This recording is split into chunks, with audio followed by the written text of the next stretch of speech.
আপনাদের এক কতিপয় মন্তব্য করতে চাই। প্রথম করে দেখেন, এই নতুন বন্দোবস্ত সৃষ্টির জন্য কোথায় আমরা সবচেয়ে বেশি জোর দিয়েছি?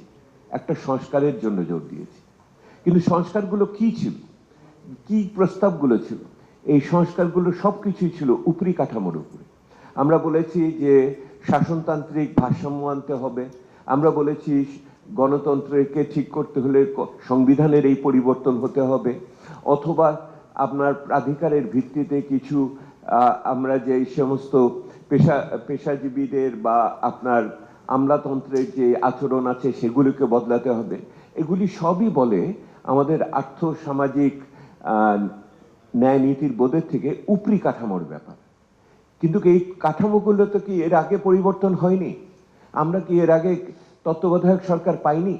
আমাদের তো তত্ত্বাবধায়ক সরকার ছিল, ওই উপরি কাঠামোই তো তাকে এক খোঁচাতে এটাকে বাতিল করে দিয়েছে। একটা সরকার না, দুইটা সরকার এটা করেছিল, একাধিক সরকার এই কাজ করেছিল তাদের প্রয়োজনে। কিন্তু সেই জন্য উপরি কাঠামোর উপর জোর দিয়ে আমরা দেখেছি, যদি সমাজের অর্থনীতিতে যেই শক্তি এটাকে সুরক্ষা দেওয়ার কথা, তাদের যদি আমরা সংগঠিত করতে না পারি, তাহলে এটাকে সুরক্ষা দিয়ে রাখা যায় না। এটা কায়েমি স্বার্থ এবং রাজনীতিবিদদের প্রথাগত রাজনীতির কাছে জিম্মি হয়ে যায়। সেহেতু যখন নতুন বন্দোবস্তর কথা বলা হলো, আমার কাছে পরিতাপের বিষয়, যারা এটা বললেন তারা এতখানি উপরি কাঠামোর উপর নজর দিলেন এবং এই সনদ তার একটা অভিপ্রকাশ, সেইটার সাথে ওনারা জনমানুষকে জমায়েত করার ক্ষেত্রে কিন্তু সেইভাবে সংগঠিত করার ক্ষেত্রে মনোযোগ দিলেন না। ওটার সাথে অন্য অংশীজনদের কিন্তু যুক্ত করলেন না। ওনারা যে সংলাপ করলেন, জাতীয় সংলাপ, শুধুমাত্র রাজনীতিবিদদের নিয়ে এবং একটা অংশকে হয়তো এটার সাথে জড়িত থেকে ওনারা করেছেন। অর্থাৎ একটা জাতীয় উত্থান, জাতীয় জাগরণ, জাতীয় অংশগ্রহণের ভিতরে অংশীজনদের নিয়ে এই নতুন বন্দোবস্তের চিন্তাকে সামনে উপস্থাপন করার, সেটা করলেন না। এবং এইটা একটা বড় সমস্যা হলো। এই বড় সমস্যাতে দুটো ফলাফল হলো।